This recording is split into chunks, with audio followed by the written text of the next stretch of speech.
Well, welcome to Thought Leader Life number 22 with our guest, Julio Viskovich. I'm Michael Procopio. And I'm Mitchell Levy. It's great to be here. So Julio, Julio, could you please introduce yourself for our audience? Yes, hi guys. I do sometimes go with Julio after 9 p.m., but I'm Julio Viskovich, social selling thought leader. Spent some time with Hootsuite over the past few years and really got into the social media world and started to take some of what I learned from the sales side of things, working with companies like Microsoft and some of those big companies, and then taking that and actually making it more social. And here we are a few years later, and social selling is a huge topic and a huge term, and I'm really happy to be here and to discuss it, Michael. Great. As this is a show about thought leaders, we'd like to ask our guests the first question, which is, what's your definition of a thought leader? My definition of a thought leader, Michael, is somebody who is at the forefront of a term, a topic, or an industry. And the way they stay at the forefront of that is by creating information and pushing the development of that specific term, topic, or industry. So somebody who is sharing information, educating others, but at the same time, they're pushing themselves to learn more and to develop and to establish that industry even further. So that's my definition of a thought leader. Great. Well, I just want to mention the show is brought to you by our sponsor, ThinkAha, and we're going to do something a little different this show. We're going to give you a demonstration of the ThinkAha amplifier. So with that, I'm going to turn it over to Mitchell. Great. Hey, thanks, Michael. And Julio, it's just a pleasure to have you here. And not only are we doing a demo here, but we're going to do something fun. We'll make the show around your book, which is kind of cool. So this is the AHA amplifier. You get there at ahaamplifier.com. And this particular part of the amplifier, what you can see is this is the activate section. So if you take a look at these three quotes, these are quotes from Julio on his book, Julio Viskovich on Cell Marketing. And when we go back to Julio, we're actually going to be having him start off by answering this quote, this question. And given that I like it, what I'm going to do is I'm just going to tweet it, and all you have to do is hit the tweet button, and you can actually do whatever changes you want, and hit tweet. And now I actually have tweeted that quote, which is kind of cool. And the same is true. I can share on Facebook, LinkedIn, Google+, or what we'll do additionally is you can hit surprise me or next. Next brings you the next three logical ones that Julio created. Or you hit the surprise me, it gives you a random one. I'll show you two other pieces. There are only three segments of the AHA amplifier. The second is the My Books area. These are actually books that I own and or have downloaded. And owning means even if I pick up the book for free. And so what can happen is I'm now looking at Julio's. You can see his left-hand side is green. If I also wanted to look at Ted Rubin's, I click on that. If I didn't want to look at Julio's, I do that. And so when I went back to the activate, what you'll see now is you'll actually see Ted Rubin's quotes, right? So if we go back, just so we can go back, I'll just put Julio back and and turn Ted off. But you can look at as many of those as you want. And then the last part, which is interesting, is the ThinkAha shop. And at the shop is where you go and download whatever books you're interested in. You can the search button works in this case based on book and title. When you're in the Activate tab, the search button works on actual quotes that you've created. The cool part about this is you click here, it'll bring you to free books that are available. If you've created a bunch of books for the series, what's fascinating is, and this is Chris Edmonds is one of our authors, what we've done is we've clumped three books together that Chris has written. So you could download all three or download one at a time. And so it's just it's a very cool system to do one and primarily one thing, and that is to really help you amplify and activate your messages on social media. And I love the tool. If you're looking at any book, and in particular, you could always click on the book cover as well, and then you get to see who the authors are, and largely the description of the book and more information about it. So this is actually, Michael, a book from our show. And so what we did is we pulled quotes from Matt, Mike Greco, and Lori Harmon, and Jay McKeever, and that's what makes up this book. So Julio, sorry, I did the same thing. Julio, we're going to have you sometime shortly in a book for you.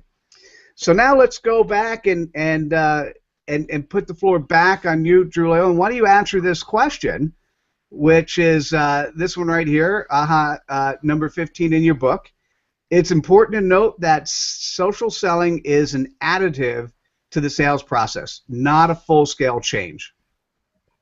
Yeah, Mitchell. I mean, that's a quote that really means a lot to me because it's a question I face every single day. So anytime I'm talking to sales leadership, sales operations, they're a little hesitant to bring in social media within the sales process because they think that it's a full-scale change. They're going to have to tear down everything they knew about sales beforehand and have to make these changes which they know nothing about. But what's awesome about it is that's not how it is. It really is just an additive. It's a layer that goes over top of your current sales process.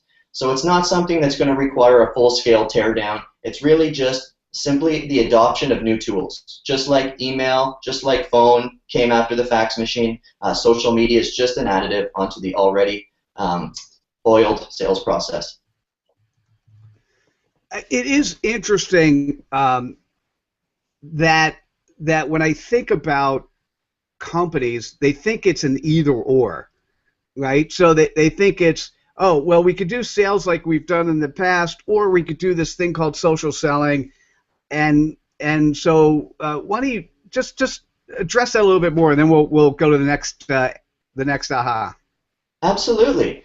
So, I mean, traditionally, salespeople, they're sending an email out, they're doing cold calls, and that's really what's going on right now, is the same things. But now we can eliminate cold calls, make them into warm calls, for example, and really make success happen a lot more often within the sales cycle. So, for example, if you're going to call somebody up, spend the time to go on social media, learn 3 things about them on 3 different networks, figure out what you can take to the table, to the phone call, to make that a warm call, to build rapport quickly.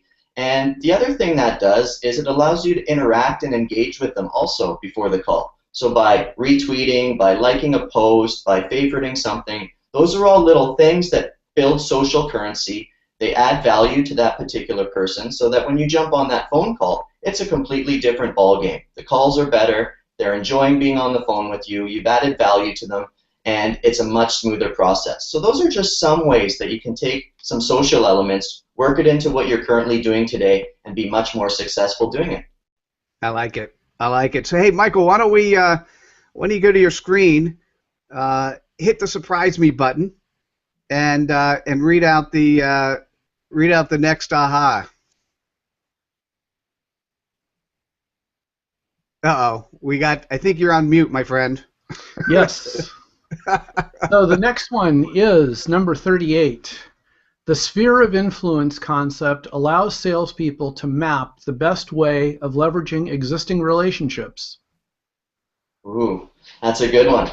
So what that quote really refers to... Oh, by the way, it's a good one because you wrote it. You got 140 good quotes here. By the way, Julio's book is available at the AHA Amplifier for free at the moment because he wanted to share with everyone. So if you want to read and share... And by the way, when people share your quotes, you're going to retweet and favorite them, right? Well, of course, of course. Get out there, share it away, and I'm definitely going to take notice, and I'd love to connect with you. All right, so anyhow, sorry, I cut you off right in the middle of your answer. No problem. So going back to the sphere of influence, one of the things that makes sales so difficult is there's so many people doing the exact same thing. And if you don't have an existing relationship or any sort of referral or any way to get introduced to that person, that's going to be a much higher hill to climb at the end of the day. So leveraging your sphere of influence is something that can really, really make a big difference. So what that means is figuring out how you're related to the buyer, or if there's any different ways or different folks that you can leverage to get introduced or referred to the buyer. So one thing that I love to do is anytime I'm researching or doing some prospecting, and I want to know how I can leverage my sphere of influence, I'll go to that particular individual's company page on LinkedIn, and in the top right-hand corner, you can figure out how you're related to that company. So how many first degree, second degree, third degree connections do you have? And you can see who they are. So leveraging that information and figuring out if there's anybody that's in your network that already knows the individual you're trying to get at, leverage that. Get a referral.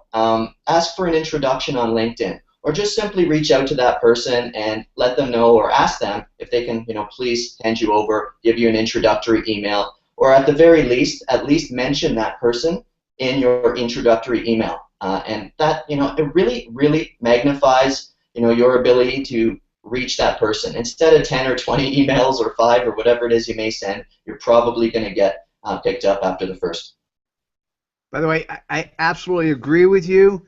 It's kind of going back to the way we sold before technology. Everything's cyclical. Mitchell, you should share your experience with Facebook. Oh, right. Well, I think I think one of the folks that we actually had on the show was Mike Bosworth, and I had met Mike at a conference 6 months before. I had done what you typically do when you meet somebody and it's friendly. I connected to him on LinkedIn and Facebook and sent an email, and then I had this intention to do other things with him, right? And I didn't.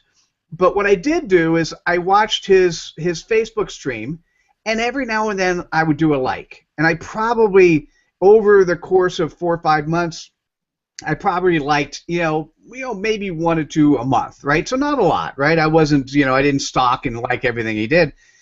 And we had a guest who couldn't show up for the show, and I thought, well, let me shoot big. Let me call Mike Bosworth. And I kind of expected when I called him, Julio, I kind of expected the Mitchell Levy who?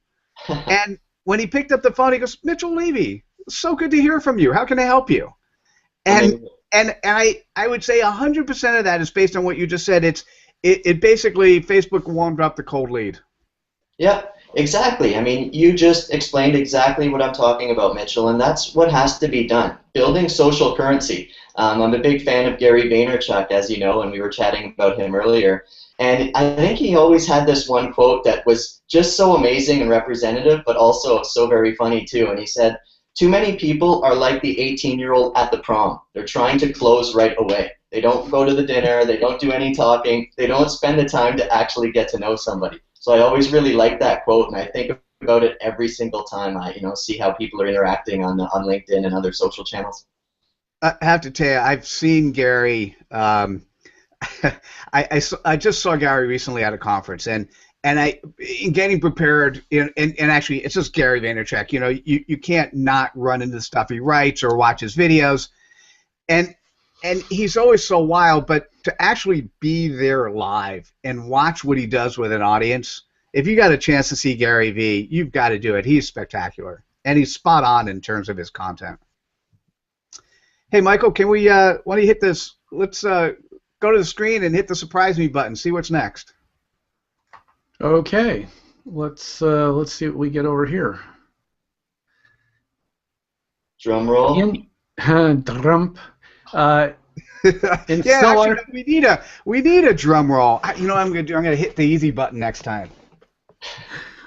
In cell marketing, you have a perfect marriage between the sales and the marketing departments. Yes, in cell marketing, you definitely do have a marriage between sales and marketing, and that's where the word came from. It's blending the word sales and selling with the word marketing, and that's where cell marketing comes together. And why it's such a new word and a new term is because this did not happen before.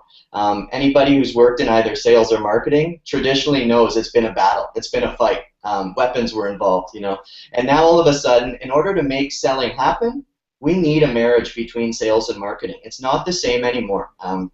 Like looking at studies like Edelman's Digital that they put out, or Edelman's PR, who put out the Trust Barometer each year, and they look at how people trust, or how people, what are the various areas that people trust in order to make a purchase decision. 3-4 years ago, it was go to the company's website, read their marketing material, interact with them, and then make a decision.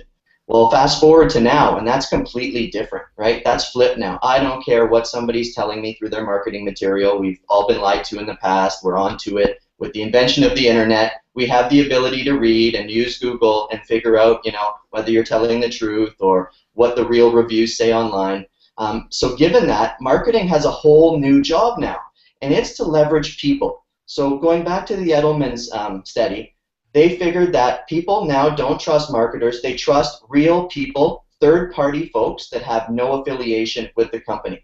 So now it's marketing's job to activate those people and activate a group of advocates, as we talked about, and empower them to be the face of the company. And that's why advocacy is such an important stage in the funnel, Mitchell, as well. That's a beautiful answer. I have to let me just ask one more question before we, based on top of that. I sort of came to a conclusion this week, and that was I started thinking to myself, what is the difference in the world of salespeople who need to be micro-marketers and marketing people who need to be more like salespeople and get quotas and evaluated based on sales and success and leads and so on. And I'm thinking, what is really the difference between sales and marketing? And a long time ago there was no difference, and I think we might be going back to that stage. Absolutely. We're starting to see that crossover. The lines are blurred. It's definitely a gray area. And to be honest, yeah, I mean, it starts with marketing getting a little bit more into sales, and it starts with sales backing off and getting a little bit more into marketing and developing thought leadership. One of the things that I constantly am working on with sales teams is making sure that they're specialists in an area. Nobody's going to deal with a generalist anymore. You have to bring tons more value to the table now with the invention of the internet and the availability of information, and you have to be a leader in your space. So if I'm in the if I'm somebody in a finance sector and I'm going to make a purchase from you, I better be sure that you're an expert, that you can bring value, that you can actually contribute to my strategy and my goals. And if you can't do that, I'm absolutely out, right? So that's what marketing's role is to help salespeople, to give them the right content to share, to make sure their profiles are representative of a thought leader, to make sure that they're in the right LinkedIn groups, they're in the right hashtags, they're doing whatever they need to do to develop that leadership. It's very interesting. I'm going to spend more time on that personally. Hey, so Michael, what's next? Okay, let's take a look. What's next is you must deliver specialized content to the buyer to help inch them towards purchasing your products. By the way, that was easy. I had to do it. Yeah, so one of the roles, and we were just talking about that, is marketing's role in helping salespeople deliver content. You can't leave it up to a salesperson at the moment to make the call, to make the decision on what is the right content to share at this exact moment. So one of the pieces that's really bubbled up in marketing is this concept of getting on social, working with the sales team, and identifying where a potential prospect or buyer is, what their belief set is, and being able to provide the salesperson with the right content to shift their priorities and push them off their current belief system towards your particular product or service. So for example, just by simply finding out who your competitors are and making Twitter lists with those competitors, let's say you found that there was a lead generation person for a competitive company, you would put him in a private Twitter list and continue to do that. If you found that there was account managers in a competitive company, you would make a Twitter list of them as well. And then by watching who they're engaging with and interacting with, you can actually tell what stage of the buying process a particular prospect is in. So if I see a prospect connect to a lead development person in another company that's competitive to mine, then I can be sure that they've just entered the sales cycle, they're just developing some interest, they're at the top of the funnel. I can get in there with some content that's going to show them what my product's about, educational type of content. Whereas if it's a account manager that they connect with, you've lost the deal. I mean, they've essentially gone in and connected with somebody who's going to take care of them post-sale. So now you shift from knowing that they're probably on a one-year contract, annual, and you want to now provide them content over a long period of time to start pushing them away from the current product they're in and towards yours. Maybe a checklist showing, how your product ousts this one, or something like that. But priority shifting content is marketing's job to work with salespeople and providing them that content at the right time to deliver at the right place. You know, it's a great answer, and by the way, the surprise me button really wasn't rigged. That was actually the quote that came up. It really helped the conversation along. Before we go to the next one, Michael, let me point out one thing. I was speaking with a CMO of a billion-dollar company, and although his company's doing Twitter, he goes, Mitchell, I don't really have a Twitter account. Should I use it, and why? And he goes, because I tried at one point in time, I started reading the Twitter stream, and I just completely got lost. And I basically said, well, you don't actually join Twitter to read the Twitter stream. You join Twitter to create Twitter list of those people you want to attract, and then you could respond to them. Why don't you just do a Twitter list 101, Julio, just for those that, how do you use Twitter list for your sort of social selling? Yeah, absolutely. And just before I jump onto that, Mitchell, I want to just touch on what you just mentioned. I mean, CEOs getting on social, it's absolutely vital. Whether it's with marketing's help initially, I think it's such a big play because when a CEO's on there, people who are looking at that brand, they can now start to experience the face of the brand and actually make a personal connection with it. And the other side of things is, how many times would you ever see any employee at a billion-dollar company get a chance to interact with the CEO on any sort of daily basis? It's not going to happen, right?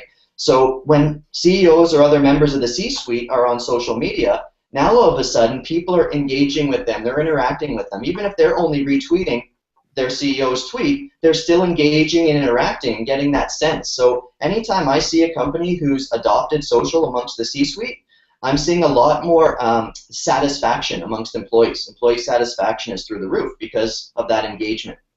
So just a quick note there. And great point. Yeah. So to jump back into the Twitter listing, it has been such an amazing thing for me to discover and start really leveraging. As you mentioned, Twitter is a mess. I follow people from all sorts of areas, all sorts of industries, all sorts of interests. And if I trust my home feed to deliver me information, I'm going to be in some trouble. That thing is a mess. There's stuff from all over the world, different languages. So what I've done to actually sort of organize things and make it much more efficient for me is building Twitter lists. So with Twitter lists, you can have a public list or a private list. So within your Twitter, twitter.com, and within your profile, you can create these lists. So anytime you want to build one that you don't mind if that person knows they're on it, that would be public. So for example, awesome people, or friends, or whatever that might be. Those are people you'd put into a public list. But when you're doing things around competitors, or if you're doing things around prospects, I would absolutely suggest making those lists private. Another list is thought leaders, actually, that I have. So I have a whole bunch of social selling thought leaders put into one list so that I'm curating all this content from fantastic people who are cutting edge, leading the way in an industry, and getting that information to me first, and I'm sharing that out. So that's one of the ways that I try and stay on top of things, and one of the ways that I use Twitter lists to organize my followers into the correct topics so that I can stay organized. Nice. All right, hey, Michael, I think we got time for one more. Thanks, Julia, that's great. Okay. And it is. Mastering social selling and connecting with sales prospects and recruiters depends on your advanced use of LinkedIn.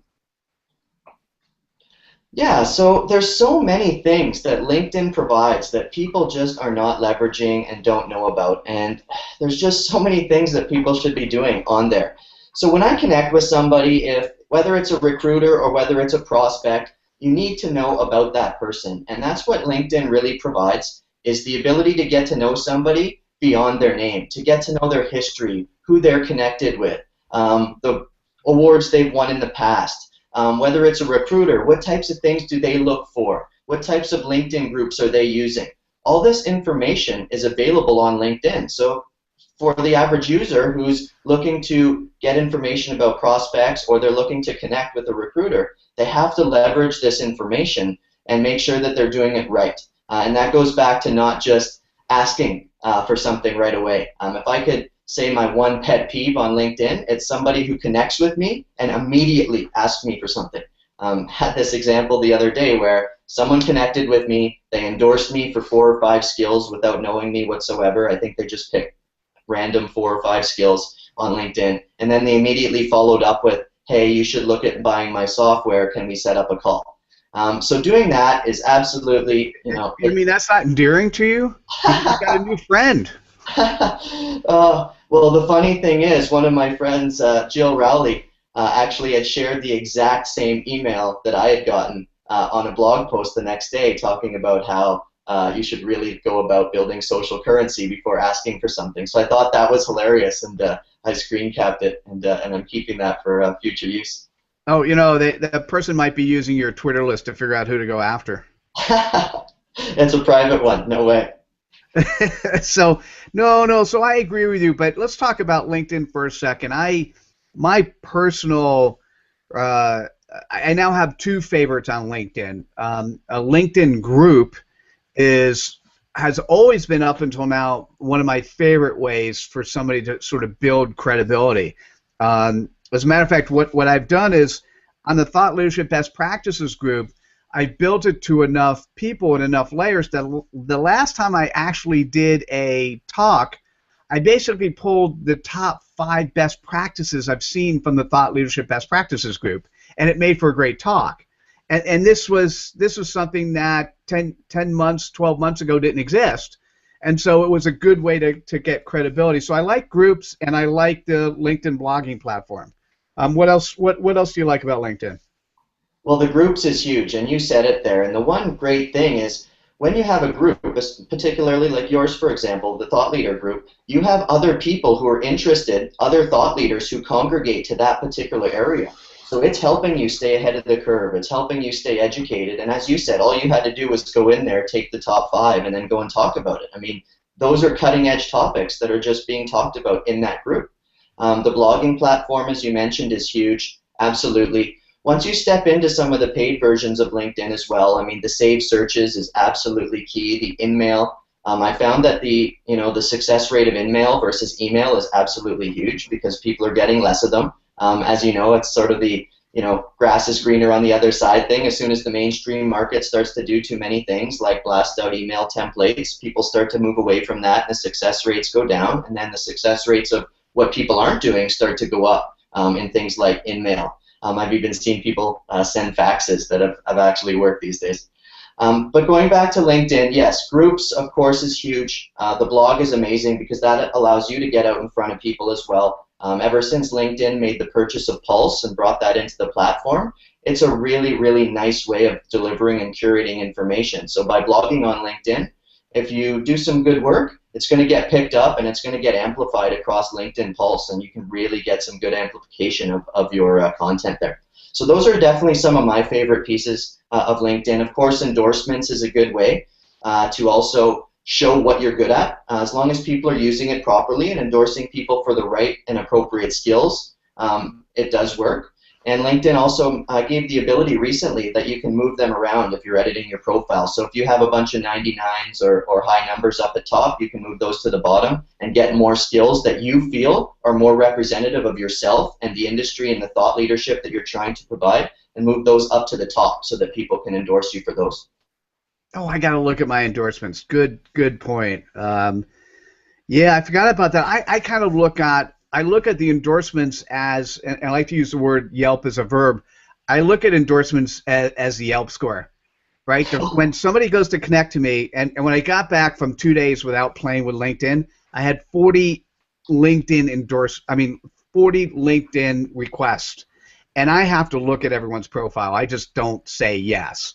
And one of the first things I go, besides title, is their endorsements, because that's their Yelp score. Right, if somebody has 500 followers and no endorsements, I got to think that it's spam. Exactly. It's true. It's so telling. Absolutely. And the other really, really important thing about endorsements, Mitchell, and it's laden throughout your LinkedIn profile, particularly your headline and some other areas, is how you come up in search. Those are actually allowing you to SEO your LinkedIn profile. So if you want to be found for the term social selling, you better make sure that that's in your tagline, it is in your endorsements area, and throughout some other areas in LinkedIn as well. That's a good point. I've got thought leadership as a 99 plus, but I don't think I have social selling. Thank you. You gave me another task. Well, it's about time to wrap up. And with that, I want to ask Julio, final question, and that is there anything that we should have asked you that we haven't? Or different way to put it, is there any aha that's one of your favorites that we should have asked, or one that didn't make it into the book? Yeah, Mitchell, one of the things that I would love to chat about is the concept of micro-marketing a little bit further, and that's something that I've been really exploring lately a lot, and I know we touched a wee bit on it, but I would have loved to have elaborated on that just a little bit more because I think it's such a big concept for thought leadership. If I could say, how did I, build my credibility up in social selling, or, how could anybody else do the same thing in their own space? It's through micro-marketing. You need to think of yourself as the CEO of Me Inc. And that's a quote that I think I heard from Coca Sexton of LinkedIn, and it just really, really hit home with me. You have to start thinking of yourself as an agency or your own company. And when you wake up, you need to be just like a customer service team. You need to be checking your emails, your tweets. You have to be available for people. You have to bring value. You have to be there. If you're not there, you're not going to bring value on a consistent basis. So thinking of yourself as your own marketing team for your own company is essential in building thought leadership, and I think that's a great way to think of it if you're looking to do something like that. Well, excellent. Well, this wraps up episode number 22 of Thought Leader Life. And Mitchell, any last words from you? Oh, no. Julio, you were great, so thank you. This was the first time doing this. I kind of like it. Actually, it'd be kind of interesting to use your book or other people's books with somebody on the air that hasn't read the book, just to see what their responses would be. That might be kind of fun. That could be a game show. Why don't we, at some point in time, let's talk a little bit further. We should do a micro-marketing book. And then if you want to bring on a micro-marketing co-guest, why don't we do something where we've got you and somebody else, and the four of us will talk about micro-marketing. I love that. Yeah, I would love to. And so for those, once again, it's Julio Viskovich. He's got a book on the AHA Amplifier, and if you start sharing content from the book, you will not only let your network know a little bit about cool content you're sharing, but also you'll have a chance to extend your network because he's going to share and other people will share it to their networks. So, Julio, thanks for spending the time to be with us today. Thanks a lot, Mitchell. Look forward to connecting with everybody online. All right. Well, thanks, everyone. We will see you next week on Thought Leader Life.